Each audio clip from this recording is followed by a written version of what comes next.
मैं doctor Rani Bhatnagar, associate professor, R Kanya Mahavidyalaya Hardoi, UP, human geography का एक टॉपिक संसार के आदिम जातियों में पिग्मी के बारे में बताने जा रही हूँ आपको।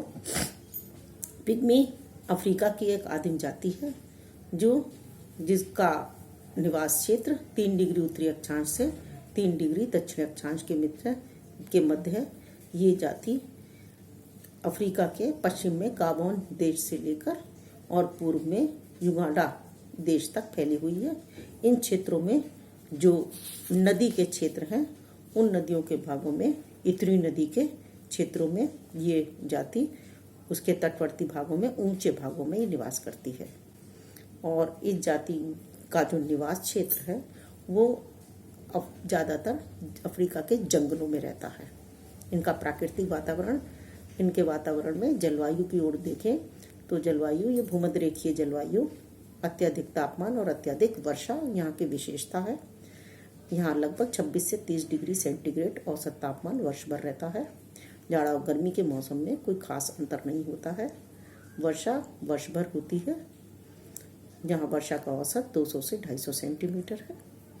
वर्षा के कारण जंगल के क्षेत्रों में बहुत ज़्यादा दलदल हो जाता है। अत्यधिक तापमान और अत्यधिक वर्षा के कारण यहाँ पर इनके क्षेत्रों में कीचड़ सी दलदल सी बनी रहती है, जिससे कीड़े मकोड़े, मलेरिया आदि रोग फैलने का खतरा रहता है। ये पिग्मी जाति जो है ये अपने निवास क्षेत्र में बहुत ज़्यादा समायोजन करके निवास करती है। समायोजन के कारण इसको बहुत ज़्यादा परेशानियों का सामना करना पड़ता है। इसकी परेशानियों के बीच भी ये अपने जीवन के साथ सब लगातार समझौता करते चले आ रहे हैं। इनका जो निवास क्षेत्र है वो समुद्र से लगभग 300 से 450 मीटर तक ऊंचा होता है। मानवीय संरचना, ये इनके कद छोटे होते हैं, नाक चपटी होती है, होठ बाहर की ओर निकले हुए होते हैं और इसके साथ साथ इनके बाल जो हैं गुच्छेदार होते हैं। गुच्छेदार होने के कारण ये एक मिक्सचर से इनके बाल रहते हैं। माना जाता है, वैज्ञानिकों का मानना है, ये मानव प्रजाति नेग्रिटो प्रजाति से संबंध रखते हैं।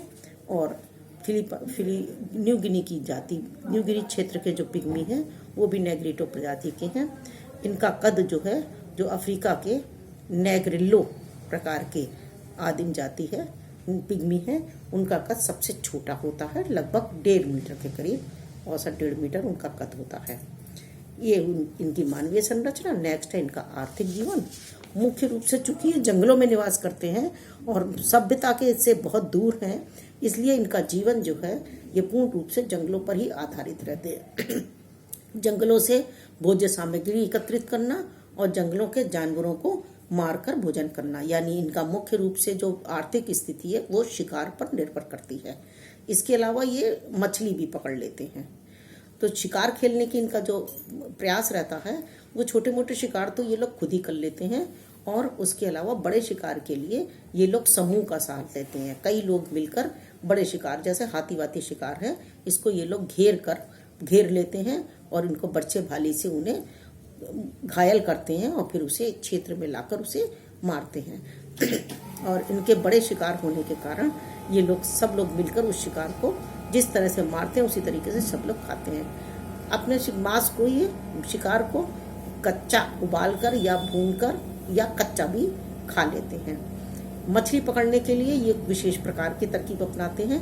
मछली पकड़ने के लिए ये एक मांस का टुकड़ा डोरी में बांध के लटका देते हैं, आप सामने फेंक देते हैं। मछली जब उसके सामने आती है तो ये मांस को धीरे धीरे खींचते हुए डोरी को आगे खींचते जाते हैं और किनारे तक मछली को ले आते हैं। बड़ी बड़ी मछलियों को इस तरीके से पकड़ते हैं। छोटे मोटे शिकार स्त्रियां स्वयं कर लेती हैं। इस शिकार को ये लोग ग्रुप के साथ, समूह के साथ इकट्ठा बांटते हैं। कभी कभी इन्हें शिकार नहीं मिलता तो ये भूखे भी रह जाते हैं, और जब शिकार मिलता है ये खूब ठूस के भोजन करते हैं। ये हुआ इनका आर्थिक जीवन। इनका भोजन में जैसे इन्हें जो कुछ शिकार से मिलता है वही सब इनके भोजन में होता है। ये मांस को खाने का काम ही इनके भोजन में होता है। और जंगल से जो ये स्त्रियां साग वाग इकट्ठा करती हैं उसको उबालकर भोजन में खाते हैं। ना तो ये भूमि जोतते हैं, ना ये खेती करते हैं, ना किसी प्रकार की खेती की सामग्री में ये इन्वॉल्व होते हैं। हाँ, यदि इन्हें अनाज आदि की आवश्यकता होती है तो ये आसपास के गांव में जाकर अपना मांस वहां रख जाते हैं, और वो गांव वाले भी ये समझते हैं कि अगर इन्होंने मांस रख लिया है तो ये उनको फल आदि या और भी कुछ चीजें उनके पास रख देते हैं।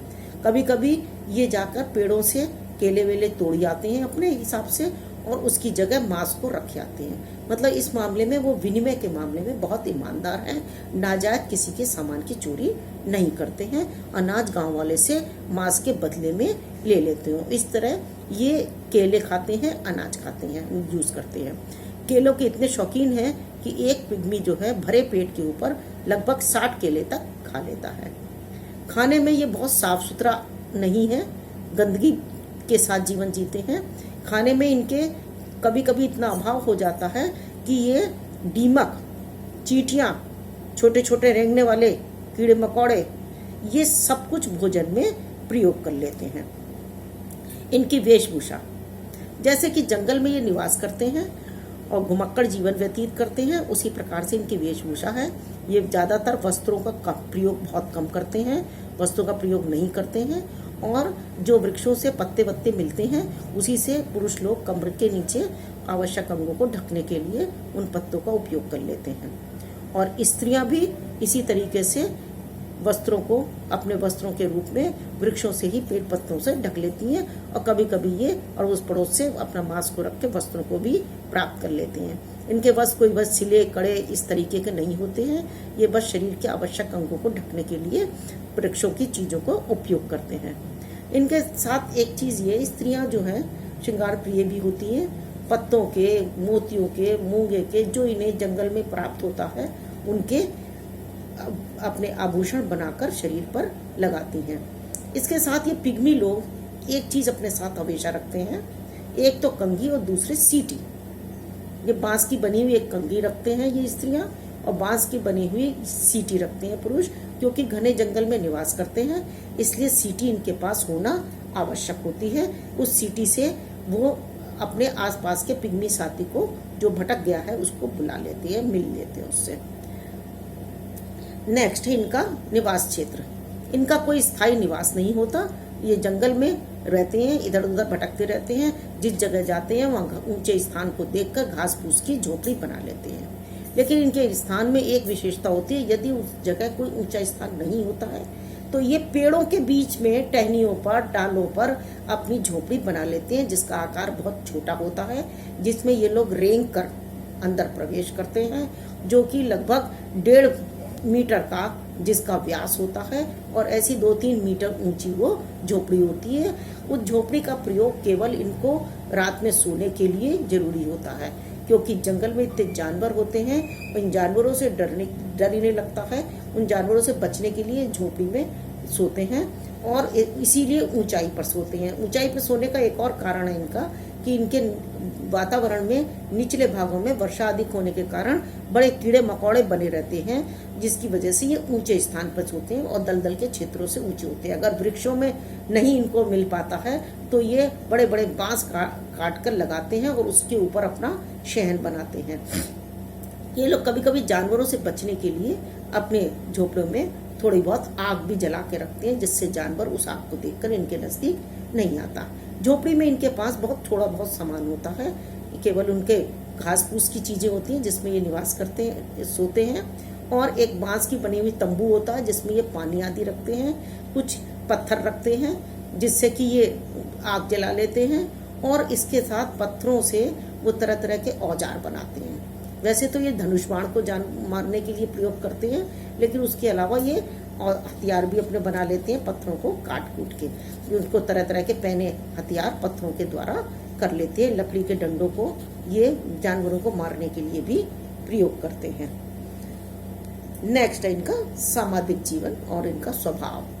सामाजिक जीवन, ये बहुत छोटे से ग्रुप में रहते हैं, बहुत बड़े ग्रुप इनके नहीं होते। 20-25-50 लोगों का इनका ग्रुप होता है जिसमें ये बिखर के रहते हैं, और इनका कोई मुखिया नहीं होता।